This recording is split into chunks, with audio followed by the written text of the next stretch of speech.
Arthur and Sylvie are in chains. Lance Vere tells them to follow her to the Mage Guild camp while they wait for further instructions from the council.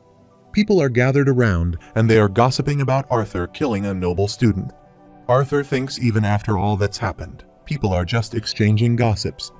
Arthur sees his family. He asks if he is allowed to talk to them. Lance Vere nods in approval. Lance Baron gets furious.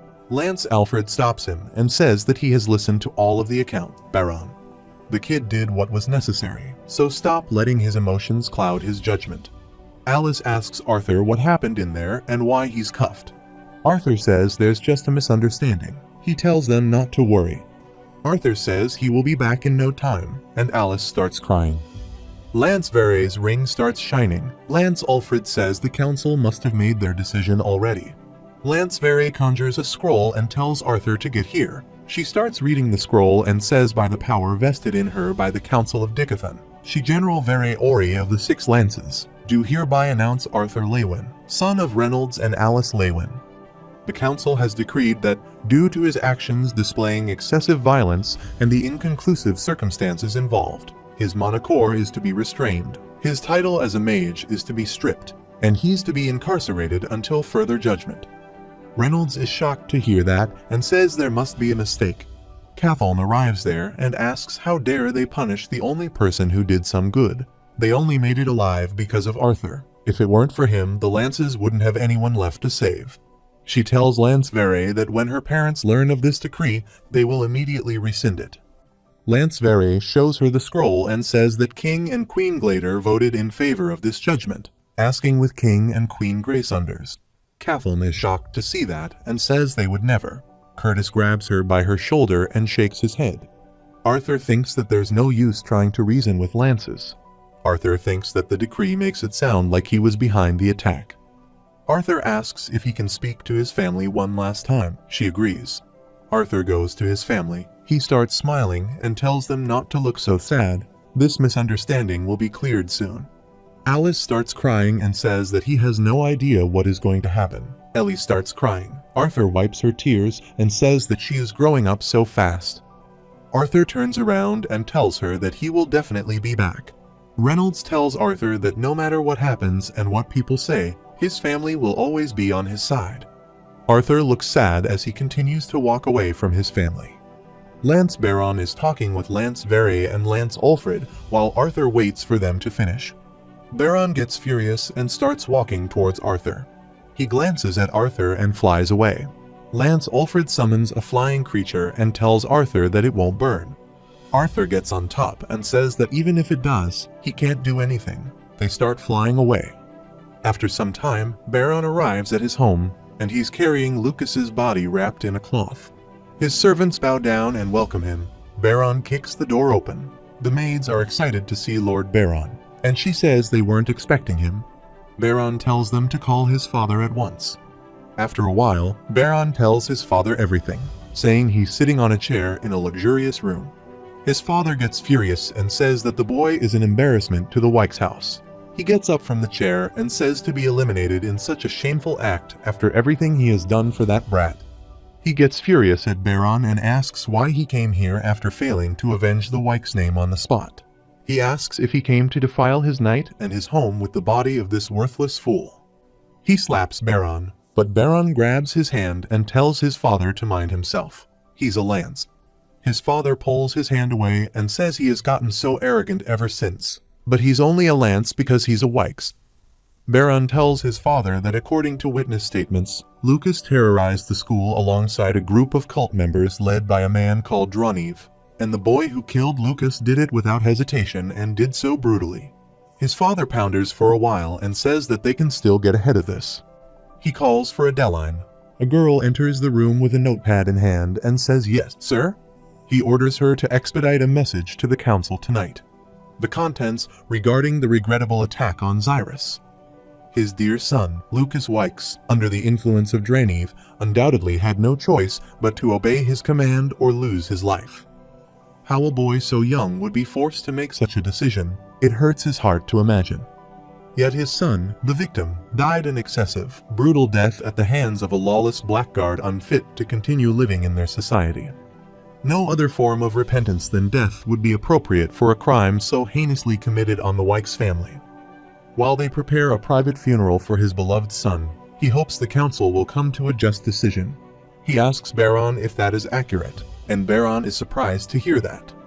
Adeline bows and says her condolences. Sir, she will send this at once. Baron's father sits on his chair and starts reading a book. Baron asks what about the funeral, and he replies that he doesn't care, so he has Adeline take care of it and leave him alone. Meanwhile, Lance Varé and Alfred are taking Arthur to his prison. Arthur asks how far are they from their destination. Alfred says not far. Arthur says the cuffs are unnecessary, he is not stupid enough to run away from two lances. Alfred says it's mostly because they are flying over the beast glades. There are other ways he can cause trouble for them. Arthur asks if he is saying that there are mana beasts that he wouldn't even be capable of handling. Alfred says lances may be powerful, but they are still mortal, and the beast glades hold too many mysteries and surprises. He would expect that to be something he already know, and with all the strange events going on, one can never be too careful. Arthur says from what he has seen so far, he's a better company than his colleagues. Alfred says that he is right. Varé and Baron aren't the best conversationalists. He asks Arthur how did he become such a capable mage at his age. Arthur says he has never seen him fight. He says that he has heard enough from Baron about his brother and from the students he just talked to. Arthur says that he is curious what he heard from them, given the fact that are still escorting him to prison. Alfred sighs and says this is a very peculiar situation they are in. Varé tells them that they are here. A path appears in front. Arthur is surprised to see that. Varé says welcome to the council's floating castle. They land at the castle. Lance Alfred absorbs the ride in his ring.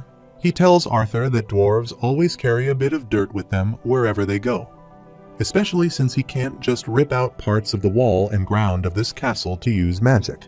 Varé says that magic can't be used in the castle entrances, so they will be climbing the stairs. They start climbing the stairs, and after some time, they arrive at a hall. Lance Alfred tells Arthur now that they are inside the actual castle, it's best not to converse with them or any of the lances. Arthur thinks that this castle looks a lot like the one in his previous life. It is beautiful but empty and lonely. Varé opens the door, and they appear in front of the council. Gladers, Greysunders, and Eraliths are present at the council. Varé bows and says they have brought Arthur before the council. Dawsett gets angry at Arthur and asks if he thinks he's on the same level as the lances, and that he should take a knee at the very least. Arthur apologizes and says he's uneducated in the ways of paying respect to nobility and royalty. Blaine says they've all had a long journey. He tells Varé to uncuff Arthur so they can get started. Varé removes his cuffs.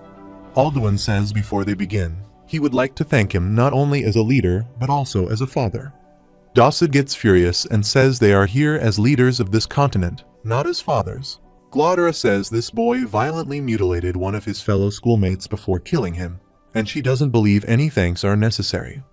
Dawsett is holding a scroll in his hand and asks if he should remind everyone of his crime: both legs crushed, left arm cut, genitals along with pelvic bone crushed. Alduin tells Dawsett that's enough. Muriel says they are all aware of the report, but they cannot ignore that he has also saved the students of Xyrus Academy. Dawsett says yes, it's all convenient and everything that this boy saved the entire school, but this does not justify the torment he put the Wykes boy through. He likely used this fiasco as an excuse to get revenge on a rival of his. Alduin gets angry and says he's saying Arthur dived blindly into this dangerous scene for something like revenge, and even if so, they cannot prove his motives, but they can prove that he saved their children and what is left of the academy. Glodera raises her hand and says that she's not suggesting that they kill him. They merely need to cripple him as a mage. Dawsett says this boy is too dangerous, and he asks what would happen if Arthur and his dragon decide to make them their enemies. Muriel says that he sounds paranoid, and she asks Blaine and Priscilla about their thoughts on this. Priscilla says that they agree that their children are safe because of Arthur. Blaine says that when speaking as rulers, they must consider Greysunder's view as well. Alduin gets angry and asks if they should cripple the boy and kill the dragon on the off chance that he might harbor ill feelings towards them and decide to plot his revenge. Dawsett gets furious and tells Alduin to find out his place. Alduin yells at him and says they are not here to throw around accusations. Dosset says do not think he's on the same level as them just because he sits here. May he remind him of his inability to care for his own lances. Dosset and Alduin starts arguing with each other. Arthur says he sees no point in him being here if he's not allowed to speak. Glodera says the boy is right. There is no need for this prisoner to be here. She orders Alfred to lock him up in the dungeon until further orders and lock his pet in a vault. Alduin tells Dosset and Glodera that this council is not for them to run and order. Dosset tells him to stand down Elf and remember that he only has one lance at his disposal. Lance Alfred takes Arthur away and locks him in a prison cell. Arthur wonders if he truly has no choice but to depend on Alduin and Muriel to get him and Sylvie out of here unscathed.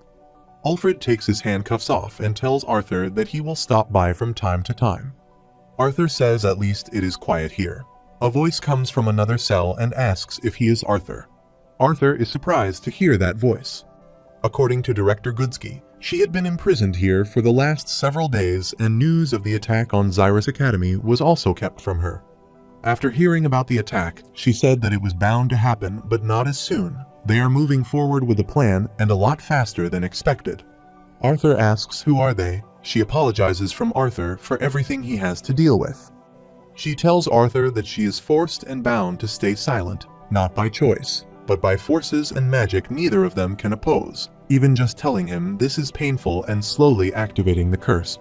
Arthur says that is awfully convenient. Cynthia asks if he can tell her a bit more about how Lucas appeared when he was fighting him.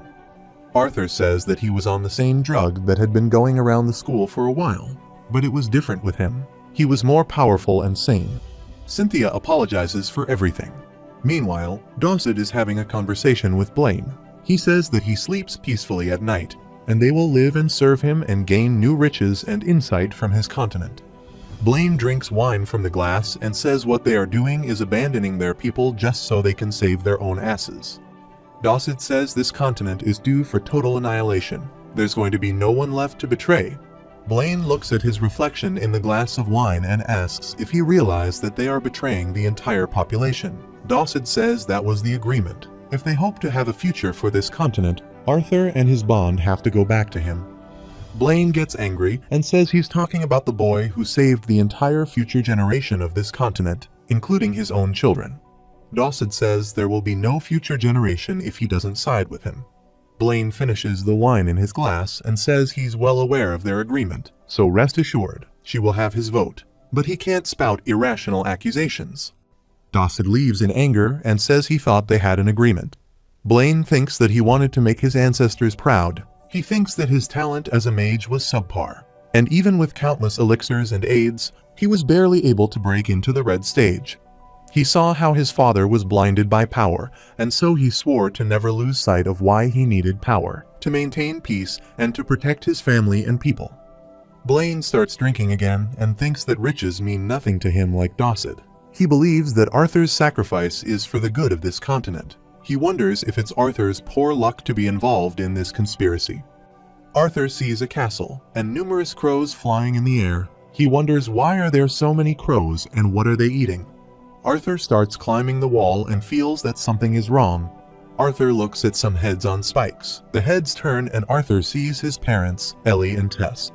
Arthur starts screaming. He gets up and realizes that he is having a nightmare. He starts trembling. Arthur gets scared to see someone inside the prison. She hands Arthur a letter and leaves. Arthur starts reading the letter, and it states that he fears the scale of this incident is much deeper and more sinister than what it appears to be on the surface. He doesn't have much time. Soon, the council will declare him and Cynthia Goodsky the perpetrators of the act of terrorism. He overheard an exchange between King Glader and Dosset. They are planning to deliver him to someone alive. He has sent his father to take his family to a safe and hidden location. He has done so much for Tess, but his apologies, for this is all he can do for him right now, his truly Alduin. The letter starts vanishing. Arthur hears some footsteps. He sees Lance Baron standing outside. Baron tells Arthur that the council is waiting. He brings Arthur outside the meeting room and says that he is looking forward to this trial. He smirks and says after he is imprisoned, he will make sure to treat his family with the same care he showed his brother. Arthur asks if he is honestly trying to pick a fight with a 13-year-old. Baron grabs his collar and says he doesn't think that he understands what is going to happen to him. Arthur says that he is amazed to see that the great Lance Baron is threatening innocent families to take vengeance for his lunatic younger brother who killed innocent students. Arthur says he chose to kill those students, and he chose to go to the dark side. Baron throws Arthur away. He hits the door, and the door opens a little. A voice comes from inside that Cynthia Goodsky is now sentenced to public execution. Arthur is shocked to hear that the guards are taking Cynthia outside. Arthur appears before the council. Dawson opens the scroll and says let it be known that the council was merciful. He says that though his actions may have called for execution under different circumstances, they have agreed that since his actions were for the greater good, his sentencing will instead be as follows. Arthur Lewin is to be stripped of his title as a mage, and of all benefits that come with that title, and he is to be imprisoned until future notice. Dawson asks Arthur if there is anything he would like to say. Arthur asks what he means by until further notice. Blaine tells Arthur that they will be monitoring the victims of the incident and their families. As soon as the events have dissipated from the public mind, they will release him, so think of it as a sort of provisional detention instead of imprisonment. Arthur says that is fair enough and asks what about his bond. Glotera smashes her hand on the table and says the council is being kind enough to let him live. He should be thanking them, yet he asks for more. Alduin tells Arthur that losing his rights as a mage means that he will no longer be able to keep his bond. Arthur says that he understands, and Dawson happily tells Arthur that his pet will be in good hands. The council is aware that a creature of her caliber requires a mage just as powerful. Blaine orders Baron to take Arthur to his cell and keep him chained.